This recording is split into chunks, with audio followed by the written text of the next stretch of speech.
অনেকে আমাকে কমেন্ট করছেন যে ভোটার কার্ড সংশোধন কিভাবে করব। তো আমি আমার কাস্টমারের সংশোধন যেভাবে করে দিই সেই পদ্ধতি আজকে আমি দেখিয়ে দেব, এবং এই পদ্ধতি যদি আপনি অ্যাপ্লাই করেন তাহলে আপনার কাজ কিন্তু 100% হয়ে যাবে।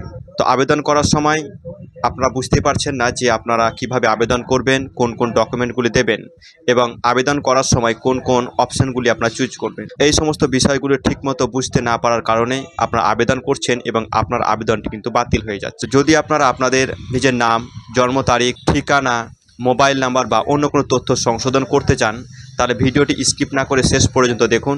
আশা করছি এই ভিডিও দেখার পর আপনার আর কোনো রকম অসুবিধা হবে না ভোটার কার্ড সংশোধনের করার সময়, কারণ এই ভিডিওর মাধ্যমে আমি পুরো প্রক্রিয়াটা ধাপে ধাপে বুঝিয়ে দেব। কোন অপশান চুজ করবেন, কখন কোন অপশানটা।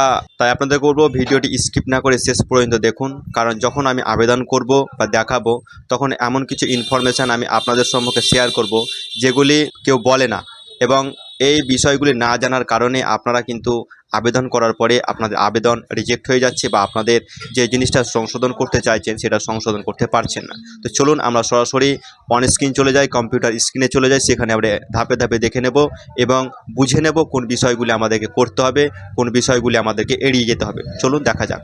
এই পোর্টালে চলে আসতে হবে। আসার পর ডান দিকে দেখতে পাচ্ছেন এখানে লগ ইন বাটন রয়েছে। লগ ইন বাটনে ক্লিক করে আমাদেরকে প্রথমে মোবাইল নাম্বার, তারপরে যে ক্যাপচা রয়েছে ক্যাপচার নিচে আমরা বসিয়ে দেবো। বসিয়ে তারপরে যে রিকোয়েস্ট ওটিপি রয়েছে সেই রিকোয়েস্ট ওটিপিতে ক্লিক করলে আমাদের মোবাইলে 6 সংখ্যার ওটিপি চলে যাবে, আর ওই ওটিপিতে যেমন বসাবো আমরা কিন্তু লগ ইন হয়ে যাব। তো আমরা লগ ইন হয়ে গেছি, দেখতে পাচ্ছেন ডান দিকে আমার নাম এখানে শো করছে যে নামে আমি লগ ইন করলাম। তো আসার পরে আমাদেরকে একটু নিচে দিকে স্ক্রল করে বাঁ দিকে চলে আসতে হবে। আসার পরে আমরা দেখতে পারবো যে এখানে দেখতে পাচ্ছেন কারেকশন অফ এন্ট্রিজ। ওকে, এখানে দেখতে পাচ্ছেন fill form 8 to get epic with updated or replacement or marking of PWD।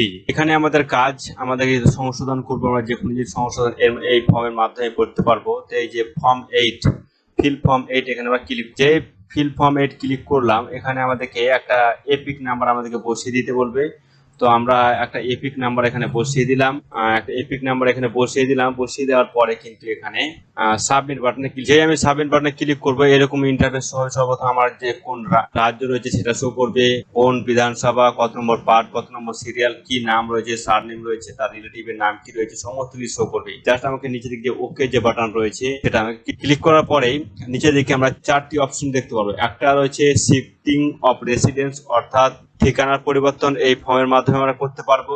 2 নম্বর হচ্ছে correction of entries in existing electoral role, অর্থাৎ যার ভোটার কার্ডের নাম আছে তার পুরো ডিটেলস কিন্তু এখান থেকে আমরা চেঞ্জ করতে পারবো। তবে 2 নম্বর অপশনে ক্লিক করলাম। ক্লিক করার পরে ডান দিকে যে ওকে বাটন রয়েছে, ওকে বাটনে যেই ক্লিক করলাম আমার সম্মুখে দেখতে পাচ্ছেন ফর্ম 8 খুলে গেছে। এরপর আমাদের কি করতে হবে, সর্বপ্রথম আমাদের কোন স্টেট সেটা কিন্তু সিলেক্ট হয়ে আছে, এখানে ডিস্ট্রিক্ট সিলেক্ট হয়ে আছে, কোন বিধানসভা সেটাও সিলেক্ট হয়ে আছে।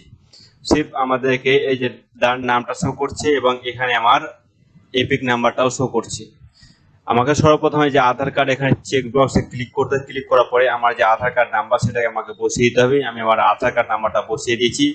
এবার শুধুমাত্র আমাকে আমার মোবাইল নাম্বারটা এখানে বসিয়ে দিতে হবে। যদি আপনি চান তো মোবাইল নাম্বার বসাতে পারেন, কোনো অসুবিধা নেই। মোবাইল নাম্বার বসালাম না, আমার মোবাইল নাম্বার অটোমেটিক দেওয়া আছে। তো আমি জাস্ট নেক্সট বাটনে ক্লিক করলাম। ক্লিক করার পরে এখানে দেখতে পাচ্ছেন আমার যে ফর্ম বা যে কাজ আমি করব, 8 নম্বর ফর্মের মধ্যে দিয়ে আমি যে কাজ করবো সেটা সিলেক্ট করা, অর্থাৎ correction of entries in existing electoral roll. Okay, আমি সিলেক্ট করা আছে। আমাদের নিচে দিকে এবার এর মধ্যেও যে maximum 4 entries or particular can be corrected, অর্থাৎ এখানে বলা হচ্ছে যে নিচে দিকে যে লিস্টগুলো দেওয়া হয়েছে, অর্থাৎ নাম, gender, date of birth, relation type, relative names, address, mobile number, photo, এর মধ্যে যে কোনো 4টি, ম্যাক্সিমাম 4টি কিন্তু আমাকে সিলেক্ট করতে হবে। অর্থাৎ এখানে বুঝতে পারা গেল যে একবার ফর্ম ফিল আপ করতে গিয়ে আমি 4টি জিনিস আমি সংশোধন করতে পারবো, 4টির বেশি কিন্তু আমি সংশোধন করতে পারবো না। তো সর্বপ্রথম জাস্ট আমি এখানে আমার নামটা সংশোধন করবো, সেই নামটা আমি এখানে লিখবো। তো যে আমি সিলেক্ট করলে এখানে নামটি লেখার জায়গাটা এখানে চলে এসছে। যখন আপনি আপলোড করবেন কি হচ্ছে, copy of self attached documentary proof of support of claim to be attach, অর্থাৎ এখানে বলা হচ্ছে যখন আপনি কোনো ডকুমেন্ট আপলোড করছেন তখন আপনাকে কি করতে হবে, copy of self attached documentary, অর্থাৎ আপনাকে নিজের সই করে সেই ডকুমেন্টটা আপলোড করতে হবে। অর্থাৎ আপনাকে জেরক্স করতে হবে, জেরক্সের নিচে আপনাকে সই করতে হবে, সই করার পরে আপনাকে ভালো করে স্ক্যান করে আপনাকে সেই ছবিটা সেখানে আপলোড করতে হবে, যে ফাইলটা। এখানে আমি আমার নামটা লিখে দিচ্ছি। দেখুন, দেখতে পাচ্ছেন যে নামটি আমি কারেকশন করছি, সেই নামটি আমি এখানে লিখে দিলাম। এখানে বড় হাতে সবাই লিখে দিবেন, এখানে সমস্ত কিছু ছোট হাতে লিখে দিই। যাই হোক, আপনারা বড় হাতের সমস্ত কিছু লিখে দিবেন। এখানে বাংলা বানানটা দেখে নেবেন, বাংলা মান। এখানে যে আপনি নামটা, ওই যে নামটা লিখলেন, সঠিক নামটা লিখলেন, সেই সঠিক নামটার পরিপ্রেক্ষিতে আপনি কি প্রমাণ দিতে চাইছেন। অনেকগুলো আছে, birth certificate, PAN card, driving licence, certificate 10 or 12, board, water bill, electricity bill, register sale, register rent, revenue department, Indian passport, current passbook, Aadhaar card, any document. অর্থাৎ এখানে যে ডকুমেন্টগুলি আপনার কাছে আছে সেই ডকুমেন্ট আমি সিলেক্ট করবেন। আমি জাস্ট এখানে প্যান কার্ড আমি সিলেক্ট করলাম, অর্থাৎ আমি আমার নামের প্রমাণ স্বরূপ আমি প্যান কার্ড দিয়ে আমার নাম। এখানে দেখতে পাচ্ছেন যে চুজ ফাইল আছে, এই চুজ ফাইল আপনি ক্লিক করে আপনার ফাইলটা আপনি চুজ করে নেন। তো আমি আমার ফাইলটা আপলোড করে দিয়েছি, দেখতে পাচ্ছেন এখানে আপলোড হয়ে গেছে। জাস্ট নেক্সট বাটন আমাদের ক্লিক করার পর দেখতে পাচ্ছি এখানে একটা ডিক্লারেশন দিতে হবে, অর্থাৎ এখানে আমার কোন জায়গা থেকে আবেদন করেছি সেই জায়গাটা আমাকে নাম। তো আমি আমার জায়গাটার নাম আমি খুব সুন্দরভাবে লিখে দিচ্ছি। দেখতো কোন জায়গা থেকে আমি আবেদন করছি, অর্থাৎ যিনি আবেদন করছেন তার গ্রামের নামটা সুন্দরভাবে এখানে লিখে দিন। যে লিখে দেন নেক্সট বাটনে আপনি ক্লিক করবেন। ক্লিক করার পরে এখানে যে ক্যাপচা দেখতে পাচ্ছেন, ক্যাপচাটা এখানে আপনি লিখে দেবেন। খুব সুন্দরভাবে ক্যাপচাটা লিখে দিবেন। প্রথমবার ক্যাপচা লিখবেন, প্রিভিউ এন্ড সাবমিট করবেন, দেখবেন হবে না বা কোনো সময় নেয় না। ঠিক আছে, প্রিভিউ এন্ড সাবমিট যে বাটনে যে আপনার ক্লিক করলে প্রথমবার যখন আপনি মারবেন তখন কিন্তু আপনার নেবে। দ্বিতীয়বার আপনার যখন ক্যাপচা মারবেন তখন আপনাদের এটা 12 বার হয়ে থাকে। আমি 12 বার করছি বলে আপনাদেরকে বলে দিলাম যে প্রথমবার যখন ক্যাপচা মারলেন, প্রিভিউ সাবমিট বাটনে ক্লিক করলেন, প্রথমবারে কিন্তু আপনাদের নেবে না। তার কি করতে হবে, দ্বিতীয়বার যে ক্যাপচা দেবে সেটা দিবেন এবং প্রিভিউ সাবমিট বাটনে, যে প্রিভিউ সাবমিট বাটনে ক্লিক করলেন, ক্লিক করার পরে আপনাদের সম্মুখে ফর্মটা খুলে যাবে।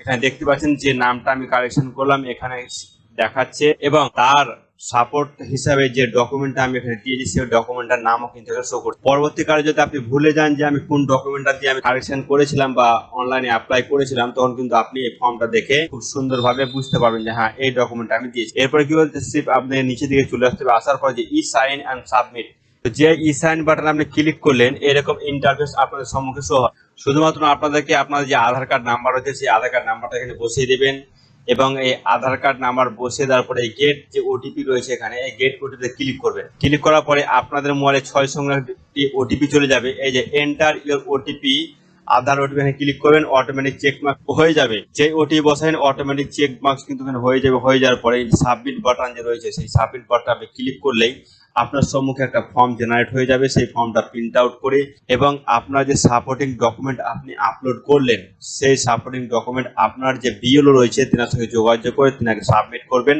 তাহলে আপনার ডিটেলস কিন্তু সহজেই কারেকশন হয়ে যাবে। তো ফ্রেন্ডস, আশা করছি এই ভিডিও দেখার পর আপনাদের কোনো রকম কনফিউশন থাকবে না। যদি কোনো রকম কনফিউশন থাকে অবশ্যই আপনি কমেন্ট করবেন, আমি চেষ্টা করবো আপনাদের কমেন্টের উত্তর দেওয়ার। দেখা হচ্ছে পরের ভিডিওতে, ততক্ষণে ভালো থাকবেন, সুস্থ থাকবেন, সাবধানে।